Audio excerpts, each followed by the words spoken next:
que chrétiens, nous n'avons pas peut-être saisi certaines choses. On a tout spiritualisé. Tout est trop spirituel. Donc, on attend Jésus. On pense que Jésus viendra finir notre difficulté.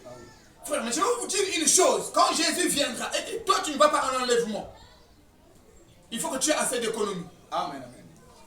Frère Branham montre ceci, que même ceux qui vont rester, parmi eux, il y aura la Vierge folle. Amen. Mais s'ils sont vierges, ils sont tous utiles pour Dieu. Amen.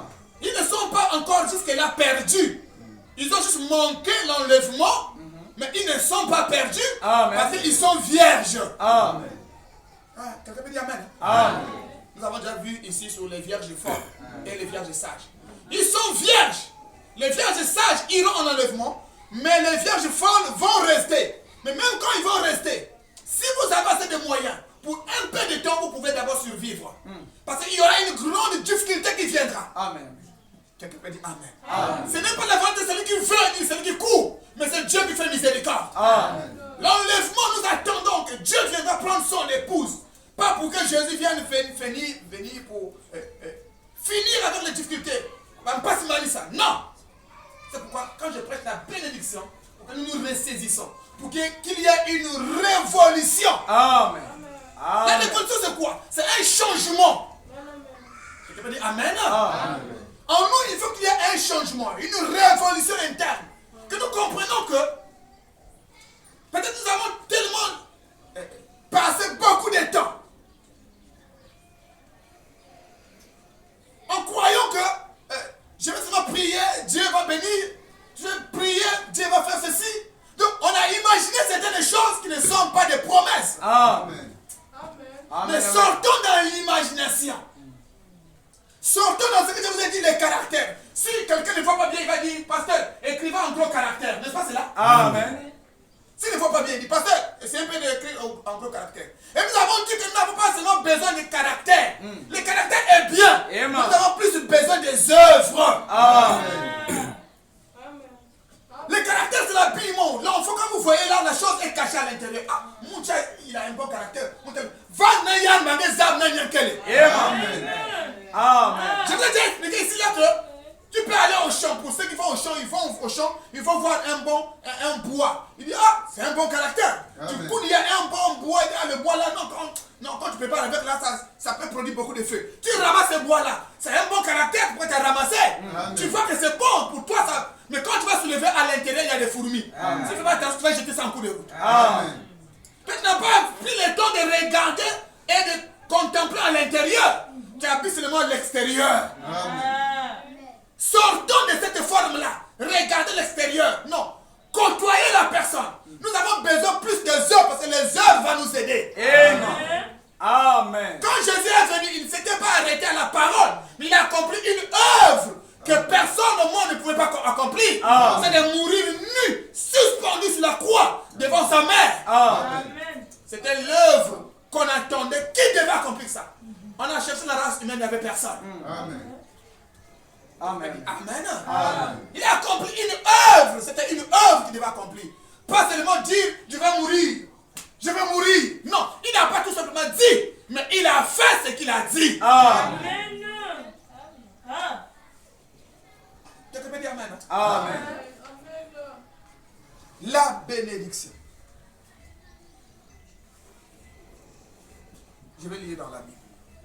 Jésus est mort, lui qui était pauvre, riche. Il est mort pour que nous devenions riches.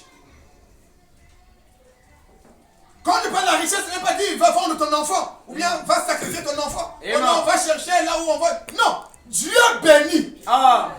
Dieu élève. Amen. Amen. Dieu change de situation, frère. Il est le maître des temps et des circonstances. Le temps, c'est lui. L'idée des temps. Lui connaît, nous avons donc l'heure et la minute, le mois, tout ça. Lui, il tient tout ça entre ses mains. Amen. Les circonstances, les problèmes qui arrivent, lui, il maîtrise ça. C'est pourquoi, frère, il y a un plan de Dieu sur chacun de nous. Amen. Ah oui. Il faut le comprendre. Amen. Amen. Amen. Je vais revenir en arrière, là où nous avons lu dans le livre de Proverbes, comme ça, nous allons essayer un peu de... j'ai le temps, même si nous peut-être commencer un peu bouillir, mais je vais quand même prendre Proverbes. Prenons Proverbes là où nous étions. Proverbe.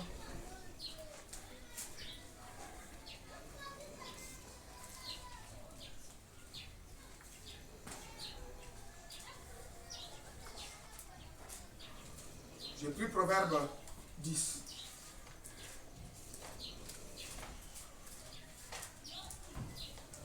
Proverbe 10, le verset 4. Il dit quoi? Celui qui agit d'une main lâche s'appauvrit. Amen. Tu veux dire Amen, hein? Amen. Dans d'autres versions, on dit celui qui agit d'une main, qui travaille d'une main, s'appauvrit. Amen. Amen.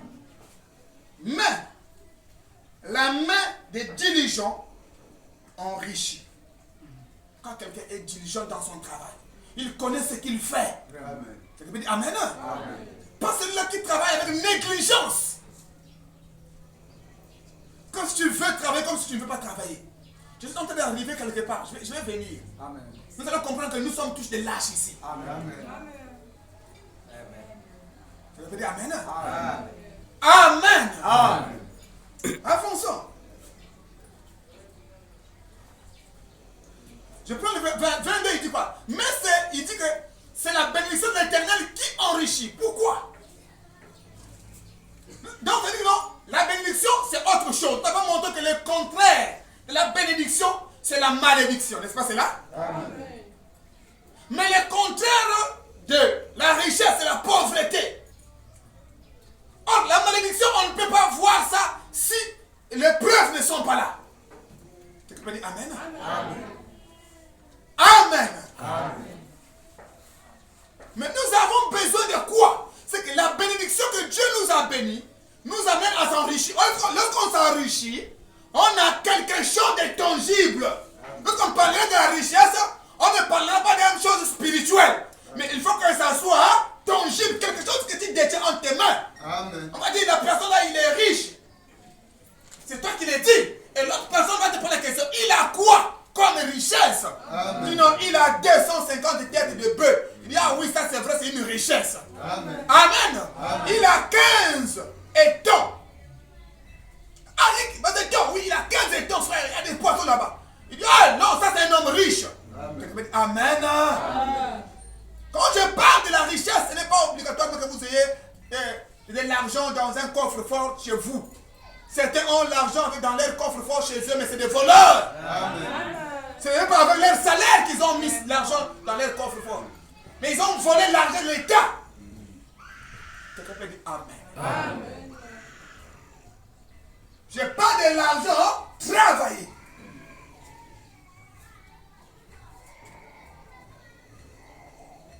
Est-ce que je peux relire? Celui qui agit d'une main lâche s'appauvrit. On n'a pas besoin d'agir d'une main. Amen. Amen. On n'a pas besoin de faire ça. Nous avons besoin de travailler. Travailler. C'est pourquoi nous allons continuer dans cette même lancée. On va lire. Frère Darius, tu peux d'abord arrêter.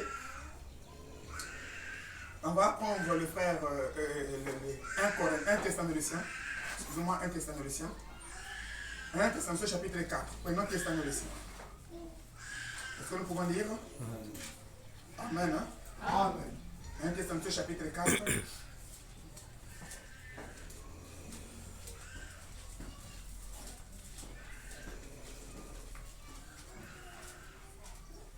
Thessaloniciens chapitre 4.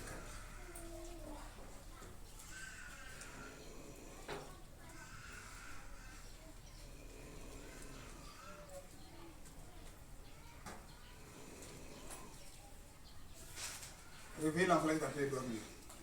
Réveille-le. Oui. 1 Thessaloniciens chapitre 4, je commence au premier verset.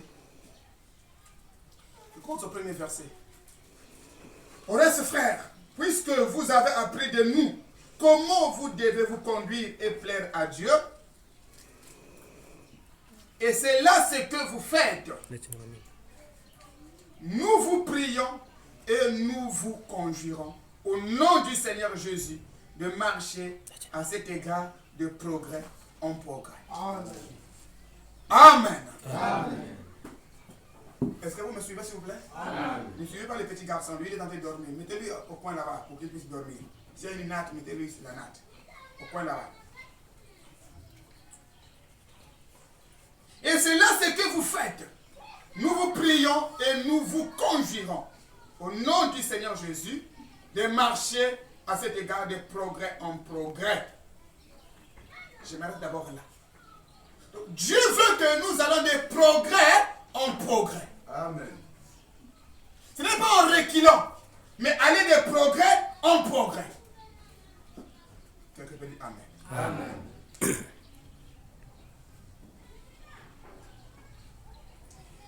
Qu'est-ce que cela peut nous dire?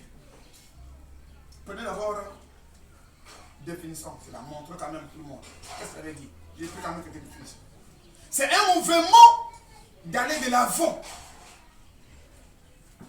Par exemple, la civilisation aujourd'hui est en train d'aller de l'avant, de progrès en progrès.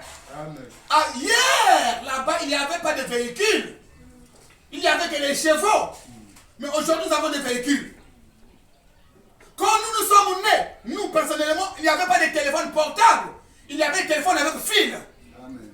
Donc quand vous voulez appeler, par exemple, dans notre localité, il y avait peut-être 5 personnes qui avaient des téléphones. Et il y avait un bouquin, un livre où vous avez le nom de toutes les personnes qui vivent au Congo avec le téléphone. Amen. Quelqu'un a déjà vu ça? Ah, vous ne connaissez pas ça peut-être. Moi, j'ai vu. Un bouquin comme ça, c'est un grand livre, un gros livre. Tu vas appeler à Makwa. Tu regardes, on te dit Makwa. Tu dis à Makwa, monsieur Intel a un téléphone.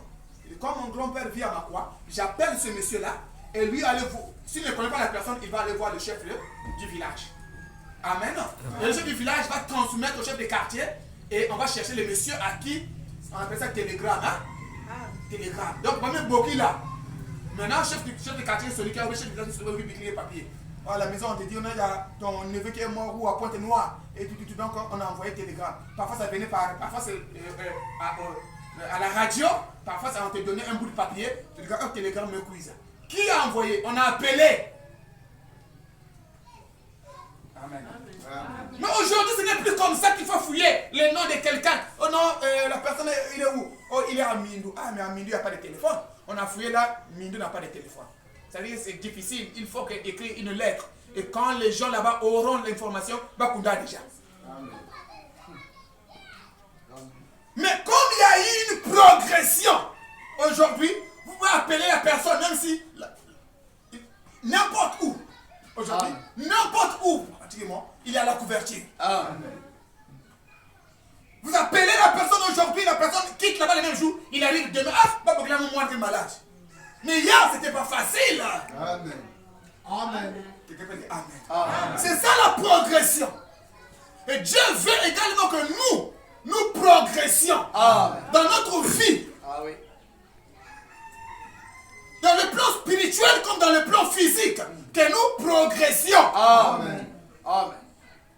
Non pas que nous repartons en arrière. Ça veut dire que nous devenons pire que ce que nous sommes aujourd'hui. Par exemple, hier, j'étais voleur, je faisais ceci et je me suis converti. J'ai abandonné ça. Dieu ne me demande pas de répartir en cela. Il dit là que tu seras comme un cochon. Mais un chien qui est réparti et qui est allé manger les vomissures qu'il venait de vomir. Amen. Là, nous deviendrons des cochons ou des chiens. Mais si on peut progresser, ça prouvera que nous avons un Dieu. Amen.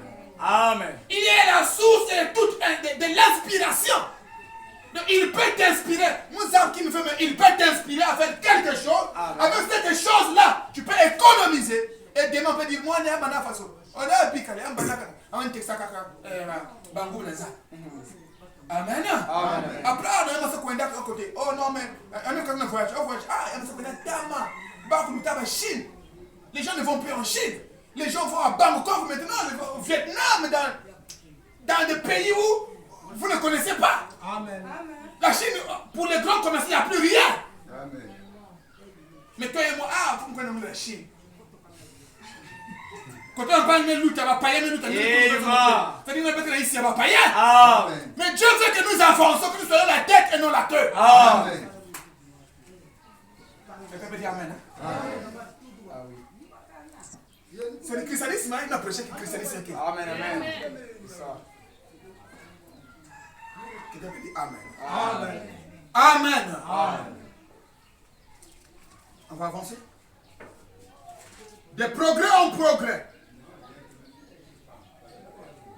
Vous savez en effet quel précepte nous vous avons donné de la part du Seigneur Jésus. Amen.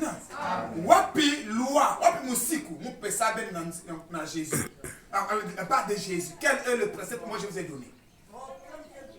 Est-ce que je me fais comprendre? Donc lorsqu'on vous donne des préceptes, des lois qu'on a données, nous devons les observer. Amen.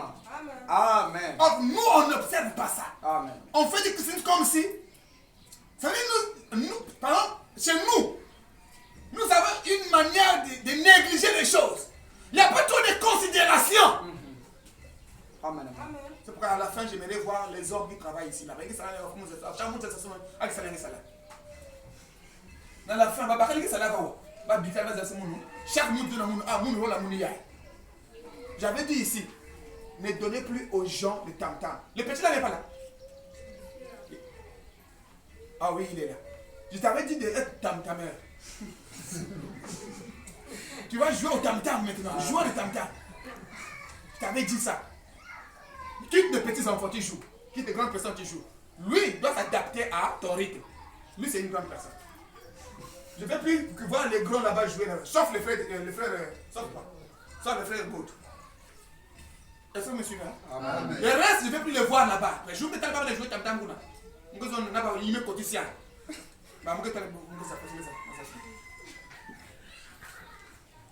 Nous allons jouer. Vous allez voir ce que je vais faire. Amen. Amen. Nous voulons aller de l'avant. Amen. Amen. Il y a des préceptes que Dieu nous a donnés que nous devons pratiquer. Nous sommes tellement négligés. Amen. On ne veut pas pratiquer cela. On veut faire les choses à notre manière. Amen. Amen. Alors, il savait que la volonté de l'homme n'est pas au-dessus. Ça veut dire, en tant que le libre arbitre. Le libre arbitre de l'homme n'est pas au-dessus du plan de Dieu et de la volonté de Dieu. Amen. Ton libre arbitre doit s'associer à la volonté de Dieu. Amen. Amen. Quelqu'un veut dire Amen. Amen. Je continue de lire. Ce que Dieu veut, c'est votre sanctification. Amen. Ah, là, c'est là où on va atterrir un peu.